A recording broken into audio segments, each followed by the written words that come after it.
bien, je suis Michel Herbert. J'ai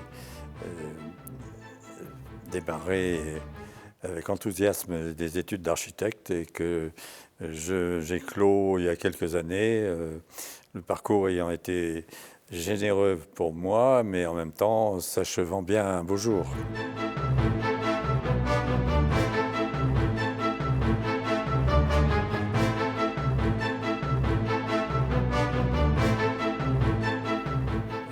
Revenant d'Algérie, j'ai achevé mes études aux Beaux-Arts et je suis rentré dans un très gros cabinet d'architectes dont j'ai été salarié pendant 7 ans.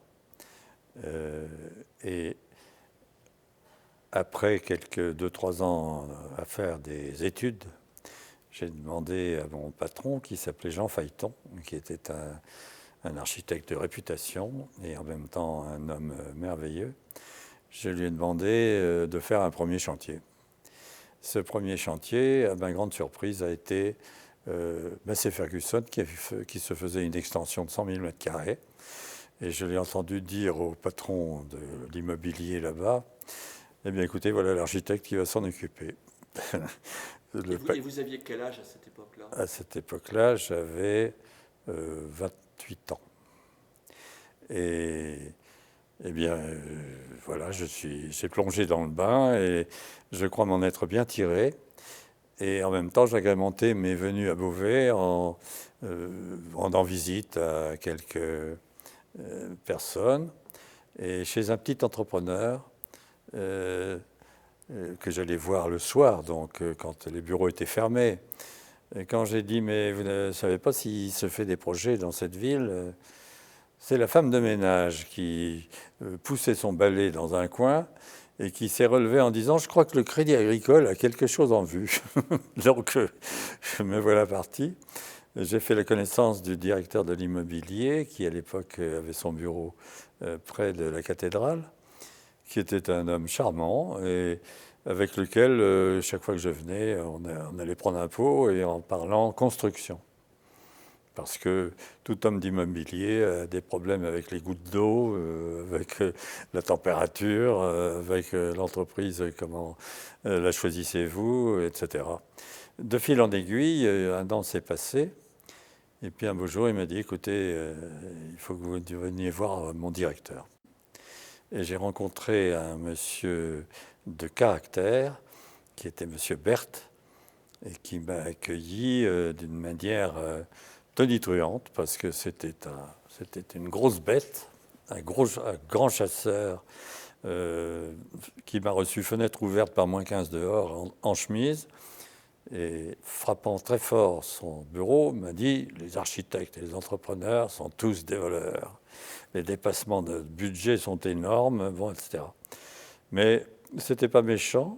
Je suis resté tranquille et impavide. Et ça a dû lui plaire, puisque de fil en aiguille, eh bien, la commande m'est arrivée après que les administrateurs m'aient un peu interrogé.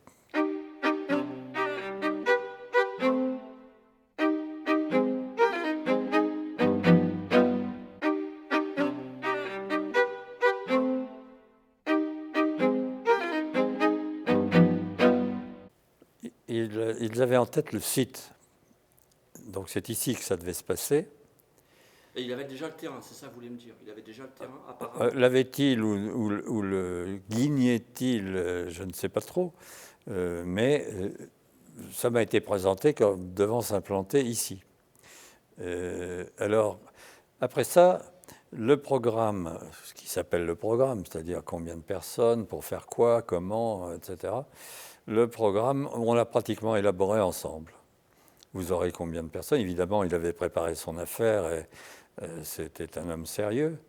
Et il préparait son affaire. Moi, je l'interrogeais sur ce qu'il aimait, sur son style, sur sa façon de conduire son personnel et ses opérations. Et je crois qu'on s'est bien entendu, puisque quand je lui ai proposé cette esquisse, ça s'est bien enclenché. Je vous ai décrit un monsieur qui était un homme de la nature, grand chasseur, aimant la respiration. Il avait manifestement besoin de respirer dans les espaces de ses bureaux. Et d'autre part, c'était un monsieur qui savait vivre et il avait besoin, il avait envie que son bâtiment se distingue et qu'il puisse manifester du goût. Il en est résulté que j'ai pu aller jusqu'au bout en choisissant et proposant le mobilier. Et en lui proposant un beau jour, quand il a vu que je n'avais pas fait de bêtises budgétaires, que le budget était respecté au quart de poil, il m'a dit, écoutez, il a presque ajouté, c'est ma surprise, mais puisqu'il y a une surprise et qu'il reste de l'argent dans la prévision, essayez de m'améliorer un peu les murs.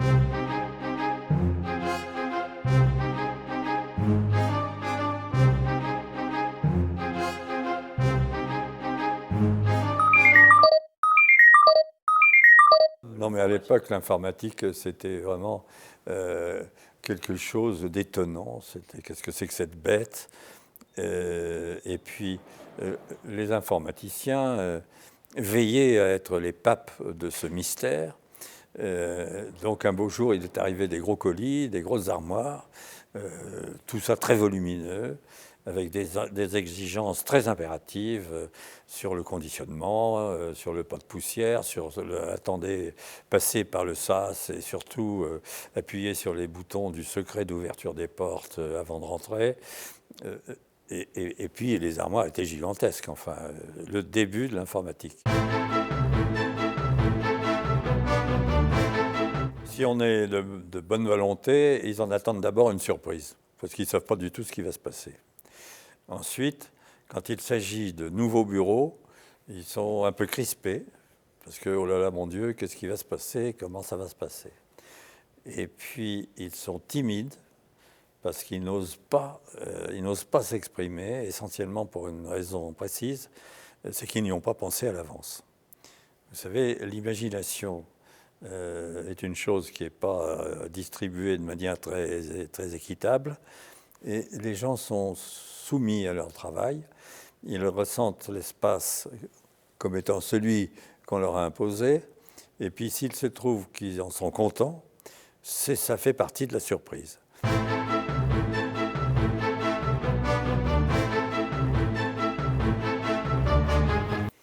Mon impression est que cet immeuble a très bien vécu et peut-être m'envoyer des fleurs, mais je n'y vois pas de signe de vieillissement, ce qui est un de mes objectifs les plus pressants pour tout ce que j'ai construit. Donc je n'y vois pas de trace d'un vieillissement inopportun. J'en déduis qu'il a été également bien entretenu, parce que des matériaux d'usage courant, comme les sols par exemple, auraient pu souffrir. Ou l'eau, qui est un des cauchemars de l'architecte, venir se balader un peu par-ci par-là, laisser trop de traces, ou même faire des vilaines choses. Donc je retrouve le bâtiment comme je l'ai vu lors de la réception.